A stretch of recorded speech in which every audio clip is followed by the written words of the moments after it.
All right, so I mentioned the Saints had a big free agent signing, and it's actually a player that was just in their building last year. So the Saints are re-signing defensive end Chase Young to a 3-year, $51 million deal. It could actually be worth up to $57 million based on certain incentives.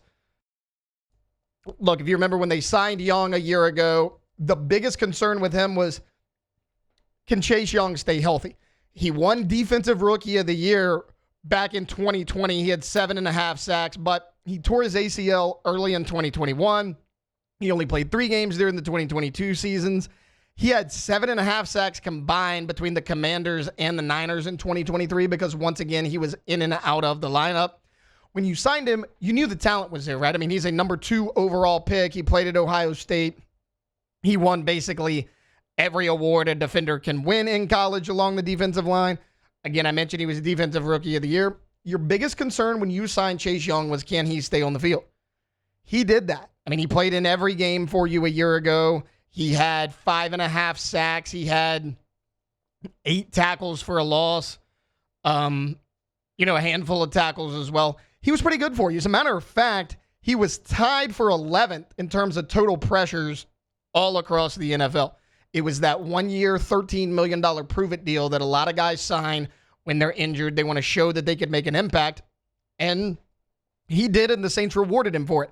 Now, my first thought when I saw that the Saints signed Chase Young for $51 million was, man, that's a lot of money for Chase Young. However, I've come around to it. I don't know who else you would get other than Chase Young. You had to sign a pass rusher. Cam Jordan's not getting any younger. He's 40 years old out there playing. Carl Granderson is a solid player. He can't do it by himself, though. He is not that caliber of player. You had to re-sign Chase Young. If not, you had to hope that the player you really wanted in the NFL draft fell to you, whether it's first round, second round, wherever. This does one of 2 things.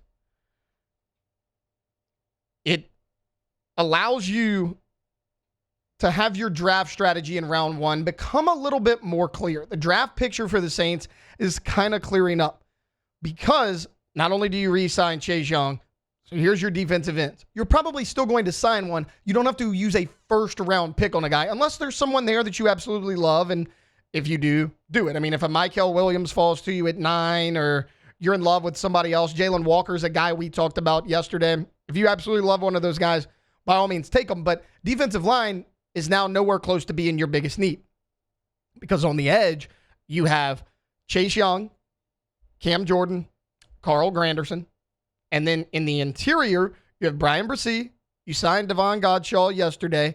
You just re-signed Nathan Shepard, Colin Saunders. You actually cleared up cap space for both of those guys. Saints now have $13 million worth of available cap space because guys like Kalen Saunders, Nathan Shepard, they have restructured their deals because that's what the Saints do. They restructure deals.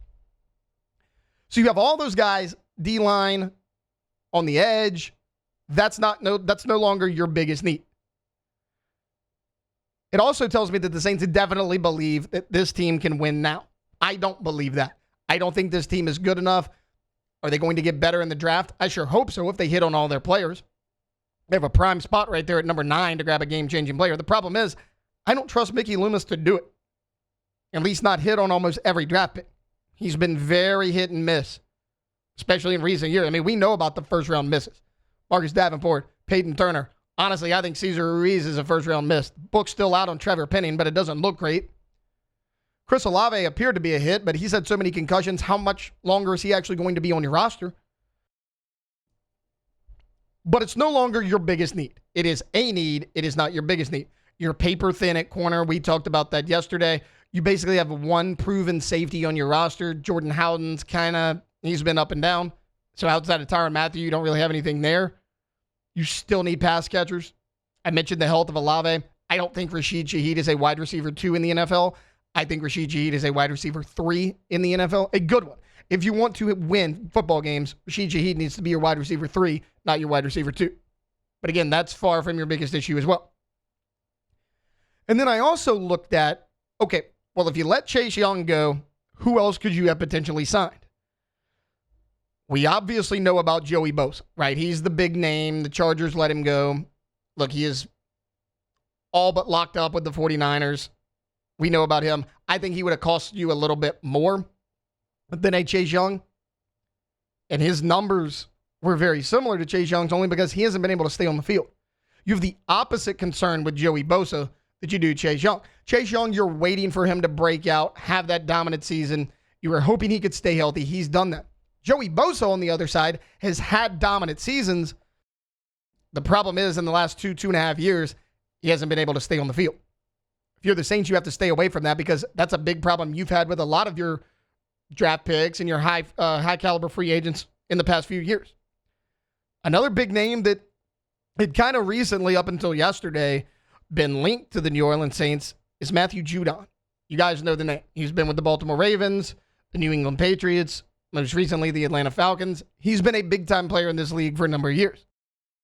3 years ago, Matthew Judon, big name, one of the top free agents. He had 12 sacks with New England. The next year, he followed it up, 15.5 sacks for that Patriots defense. He was outstanding. Since then, he missed most of 2023. He did have 4 sacks in 4 games, so he made an impact, but he only played in 4 games in 2023.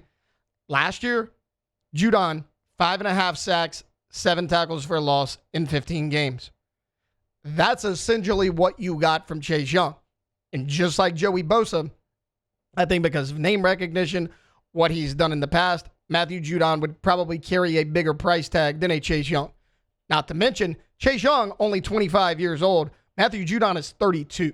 He's not getting any younger.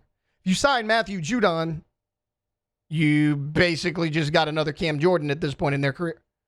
Judon certainly shown flashes, but you essentially signed another Cam Jordan.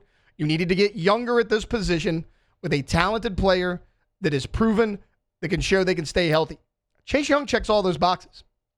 So again, when I originally saw the 3-year, $51 million deal, I didn't like it. I was like, this is a little too much for Chase Young, but I don't know where else the Saints could have went where they could have got a better deal. Bosa's older than Young, and he's had injuries in recent years. Judon basically had the exact same season as a Chase Young, and he's 32 years old, not much younger than a Cam Jordan, who is well past his prime. You got a 25-year-old player who is the 2nd overall pick.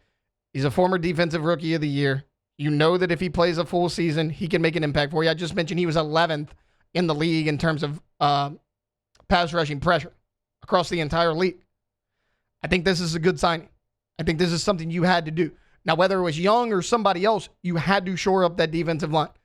Yesterday, you worked on your defensive tackle position when it was announced that Davin Godchaux has joined your team. You restructured Nathan Shepard and Kalen Saunders. Now you re-sign Chase Young. You lock him up long-term. You've done a really good job building depth on this defensive line with proven commodities that have been in your building over the last few days. I actually really like this signing for the New Orleans Saints.